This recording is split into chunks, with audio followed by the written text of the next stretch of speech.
Oi, gente, esse jardim faz parte daquele quadro Manda Foto que eu te ajudo, que eu coloco geralmente no domingo, no final da tarde. E vocês mandam lá na caixinha de pergunta o espaço de onde vocês decidiram fazer floresta para eu ajudar. Mandou esse jardim da fachada. Olha que espaço maravilhoso para a gente trabalhar um jardim. Achei interessante que ela falou que eu posso fazer floresta. Eu já vou mostrar algumas anotações que ela mandou para mim. E mesmo que seja uma consultoria mais simples, que eu trago aqui no Stories, a ideia é sempre mostrar o que vocês podem fazer no jardim e inspirar de alguma forma. Mesmo que eu não peguei o jardim que você mandou, fica por aqui, porque com certeza em algum momento eu vou conseguir te dar ideia. Ela mandou um vídeo também e eu quero colocar aqui pra gente assistir. Olha, Pablo, aqui tem aqui é a garagem onde estou passando, né? Então, entre a garagem e o portão pequeno, tem esse canteiro menor aqui e essa parte do jardim. Eu acho que a moreia tá ok, a gente não precisa mudar essa moreia, já tá plantada, ela vai encher um pouco mais até à medida que o tempo passar. Na verdade, ela vai encher muito, porque a moreia, ela abre bastante. Eu só fico preocupada com relação ao seguinte, o volume que ela vai tomando à medida que ela vai desenvolvendo. Então, provavelmente, vai ter um pouco mais de trabalho na manutenção ao longo do tempo. Porque, por exemplo, se eu fosse colocar moreia nesse canteiro, eu não preencheria ele todo, apesar que eu adoro, tá? Esse efeito da moreia em tufão. O único problema é que ali é um jardim residencial menor e a moreia ela vai crescer muito além do limite daquele contorno do piso, entende? Então, sim, usaria moreia, só que um pouco menos nas laterais ali desse canteiro, entende? A moreia é tão bom porque a moreia, além dela ser resistente para 3 tipos de sol, que é o sol fraquinho, sol forte, sol de lascar, também é barata. Se a gente levar em consideração outras plantas parecidas com ela, mesmo porte, tá? E claro, dependendo da região do Brasil, né, que a gente está falando. Mas, no geral, a moreia tem um preço muito bom.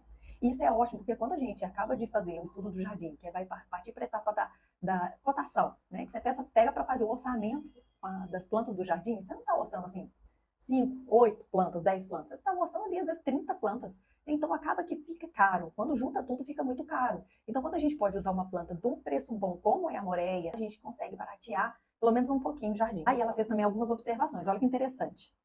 Sobre as plantas, não gosto de buchim, hahaha. E também não queria palmeira ravenala e rabo de raposa. Tem gente que chama a ravenala de palmeira, na verdade não é assim uma palmeira, né? Mas tudo bem, vamos lá. Sou apaixonada em jardins todo verde, sem flores coloridas, sabe? Estilo floresta mesmo. Nós amamos pássaros, então se desse para colocar uma árvore ou alguma palmeira que chame por eles. Cheguei a pensar por um tempo em colocar um pé de fruta, mas não tenho ideia se seria interessante. Nós temos outro gramado na lateral da casa, fico na dúvida se deixo para colocar uma frutífera nele, ao invés de na frente da casa. Ela falou que gosta de muito verde, então nós vamos fazer floresta e vamos trazer tonalidades, texturas, formato diferente para esse jardim. A pessoa fica achando que o jardim tem que ter cor para ele ficar um jardim interessante, mas na verdade, o que torna um jardim interessante é a forma que ele é construído. Então você pode trabalhar as texturas, o formato das folhas, as camadas, o ritmo natural com relação à disposição de cada planta que você está colocando no jardim, entende? É isso que deixa o jardim interessante, certo? Então não precisa necessariamente colocar flor, muita cor. Só que aí, ao mesmo tempo, ela falou, Pablo, eu gosto de pássaros, então se desse para colocar alguma árvore, dá para a gente colocar. Então aqui, a questão é que para atrair, assim, passarinho, o passarinho gosta muito de bambu. Bambusa, por exemplo, que a gente usa em corredor, ele adora bambusa. É incrível. É incrível a bambusa como que atrai passarinho. Outra coisa são flores, né? Para atrair beija-flor, às vezes uma abelha, borboleta. Mas ao mesmo tempo você não gosta de flor. Mas calma que nós vamos conseguir colocar todo mundo aqui dentro desse jardim. Vou voltar à imagem. Olha só, esse jardim pega o sol forte, ela também já me avisou, pega o sol da tarde. Aqui, se não me engano, essa foto foi acho que 3:30 da tarde. Então as plantas têm que ser resistentes para esse tipo de sol. E eu quero começar trabalhando uma planta maior, que vai ser a protagonista. Para quem tem dúvida de como pensar um jardim, como construir as camadas, que tipo de planta que eu trago? No curso DNA de Floresta, eu ensino do zero a construir um jardim, usando as características principais das plantas. Vou deixar o link aqui para quem tiver interesse, inclusive, de saber mais informações sobre esse curso. Clica aqui que tem um vídeo e aí você assiste para conhecer mais do nosso método DNA de Floresta. Continuando, então, o jasmim manga vai ser a planta protagonista desse jardim. Ele vai ser a planta mais alta, certo? A iluminação dele fica maravilhosa, porque vocês percebem que ali eu tenho um mega vidro voltado para esse jardim. Então eu tenho que trazer uma planta maravilhosa que vai preencher boa parte dele, tanto de dia, mas à noite vai ter aquela iluminação maravilhosa. E o jasmim é o tipo de planta que ela é perfeita para a gente usar em jardim de fachada, ainda mais quando a iluminação vai valorizar. Então ali a gente vai colocar o jasmim manga na parte de trás desse jardim. Junto com ele, eu vou colocar uma planta que preenche bastante, porque concorda comigo que Quando eu olho para essa parte do jardim que ela está bem distante, a gente está falando do fundo, se eu coloco uma planta um pouco menor, que ela tem um volume mais fechado, o efeito que ela dá é um efeito menor do que eu preciso aqui. Então eu quero uma planta que à medida que o tempo passa, ela vai abrindo, vai tomando forma mesmo, conta daquele espaço. Eu vou trazer o guaimbê. E esse nome surgiu da própria conversa dela, que ela falou, Pablo, nesse cantinho aqui, gente, que eu estou colocando a seta, aqui me incomoda. Será que você pode colocar alguma coisa para preencher? Beleza. Então, já que ela até sugeriu o guaimbê para cá, eu já começo colocando atrás do jasmim manga. Então, ele não vai invadir o jasmim manga para frente. Ele vem atrás, fazendo contorno e deixando o jasmim aparecer como essa planta protagonista. Entre a porta e esse vidro, eu vou trazer o guaimbê. Estou usando o guaimbê em duas partes desse jardim.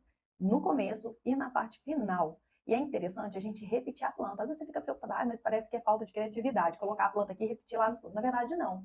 Na verdade, isso cria um sentido de unidade para esse jardim. Entende? A planta, quando ela começa aqui, ela não necessariamente ela não precisa continuar mesmo até fazer aquele caminho lá no fundo do jardim. Você pode começar com a planta aqui, depois você traz uma outra planta, mas lá no final você dá como se fosse uma continuidade. Porque isso traz, inclusive, uma perspectiva de que aquele jardim, no fundo, ele não está tão fundo, não está tão longe, ele está mais perto. Porque você usou a mesma planta aqui no começo do jardim.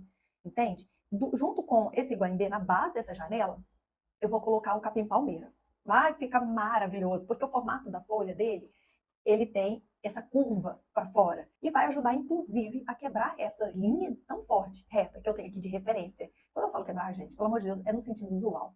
Né? Porque acaba que quando a gente olha assim, é claro que a arquitetura ela é linda, mas o paisagismo ele vem para trazer leveza. Concorda que ali embaixo eu estou vendo, né, aquela parte que parece sem acabamento embaixo dessa laje? O que eu faço? Eu trago planta para não enfiada lá, mas eu trago planta ali para baixo daquela projeção, vou fazer a marcação para vocês entenderem, e isso traz leveza, porque a partir do momento que eu não vejo onde aquela laje está apoiada, tem a sensação que ela flutua, certo? Então entende como que o paisagismo ele vem para agregar na arquitetura, ele vem para valorizar o que o cliente já pagou caro, porque com certeza ela pagou caro aqui nesse balanço, certo? Nesse detalhe. Então o que eu preciso agora é valorizar o que ela já investiu.